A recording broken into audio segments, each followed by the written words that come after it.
Students, I am Krishna Deka from Jigyasa Educational. Today, I am coming with a new video which is about an important topic in English grammar, that is subject. Yes, subject of a sentence. Here we will discuss what subject is and other things related to subject. Let's wait and see the video.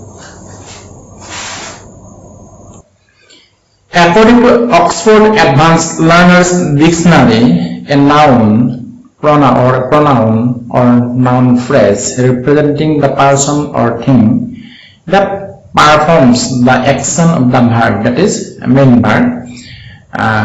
They also give an example, that is I sat down. That means in the sentence I sat down, I is the person who performs the action of the verb sat, which is the past tense of sit, and about which something is stated.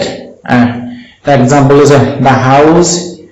In the sentence, the house is very old. Here, something is stated about the house. So here, according to them, the pronoun I and the noun the house are the subject of these two sentences. Thus, in a sentence, we use a noun or pronoun or a noun phrase which performs the action denoted by the main verb, that is the subject. Again, sometimes we state something about the subject, something about a person, something about a thing, something about a place. That thing, that person, that place is the subject of a sentence. The same dictionary adds that in a passive sentence, that is affected by the action of the verb, is the subject. They give example that the tree, in the sentence, the tree was blown down in the storm. Here, and the tree is affected. The tree is affected by the action of the verb blow. So what happens? That is, it is the subject in the passive construction. Again, the sentence is repeated. The dictionary, same dictionary, that means Oxford Advanced Learners Dictionary, adds that in a passive sentence that is affected by the action of the verb is the subject. And they give example, the tree in the sentence, the tree was blown down in the storm. It is the subject because it is affected by the action of the verb blow. That is why it is called subject in the passive voice. Another dictionary, that is Dictionary of Contemporary English, they define the subject like this. Subject in grammar is a noun phrase or pronoun that usually comes before a main verb and represent the person or thing that performs the action of the verb and about which something is stated. Sorry, I will repeat the sentence. A subject in grammar is a noun or a noun phrase or pronoun that usually comes before a main verb and represent the person or thing that performs the action of the verb and about which something is stated. So both the definitions are almost same. In the definition given in the previous one, they added the definition of subject in passive construction also, in the passive sentences also. In passive sentences, the subject is affected by the action of the verb. Thus, a subject represents the person or thing that performs the action of the main verb. The subject represents the noun or pronoun or a noun phrase about which something is stated. That means a person or a thing about which something is stated. In a passive voice, it represents the person or thing affected by the action of the verb. Now let's see what types of subjects are there. That means different kinds of subjects. First one is simple subject. Let's see a sentence that is Mr. Sharma is a writer. Here a single noun is the subject of the sentence. And this may include a singular noun that describes as a group, as a whole. The team performed well and won the game. Here the team may consist of a good number of players, but we consider it as a single group. Here it is the simple subject of the sentence.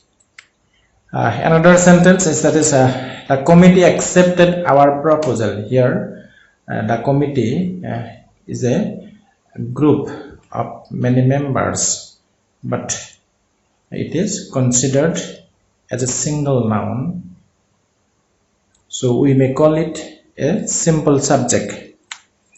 The next type of subject is compound subject. This type of subject contains two or more nouns or pronouns as the subject. Let's see the first sentence here.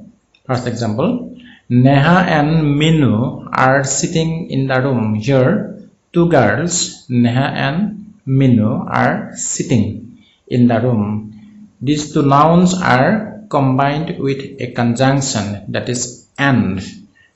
So this type of subject may be called compound subjects. In the next sentence we find that Sneha and her mother are discussing the matter. Here Sneha and her mother is the compound subject. Another example of compound subjects are teachers and students are holding a joint meeting to find out a solution of the problem. So here teachers and students, it is the compound subject. The third type of subject is a noun phrase. The principal of the college presided over the meeting. Here the noun phrase, the principal of the college, is the subject of the sentence. Another example, the tree in front of the school gate is very tall. Here the noun phrase, the tree in front of the school gate, is the subject of the sentence. A noun phrase is used as the subject of the sentence here. Here we'll find another type of subject, that is a noun clause. The man who came here is my uncle. Here the noun clause, the man who came here, is the subject of the sentence. We'll come later about clause, what types of clause. Similarly, in the previous sentence example we use the word phrase. We'll discuss about it in another video. Here we find a noun clause as the subject of the sentence. The noun clause here is the man who came here.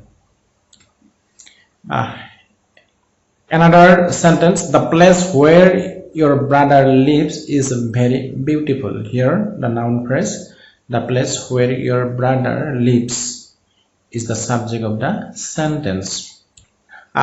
It is to be remembered that it is not necessary that the subject of a sentence should occupy the first place of the sentence. That means it is not necessary that they should we should start the sentence with the subject itself. We may use another phrase, another clause, some adverbs before the subject also. Look at the sentence. Sitting in the room, they began to quarrel. Here, the subject they is placed after sitting in the room. After this or group, we place the subject they. Another two examples. On hearing the sad news, he went back home. Here, the subject he is placed after on hearing the news, these word groups. Having locked the room, I went to market. Again, we place the subject I not in front of the sentence. It is placed in the middle of the sentence. So students, thank you very much for being with us with this video. We'll meet you again in our next videos. Till then, I say you goodbye. Thank you again.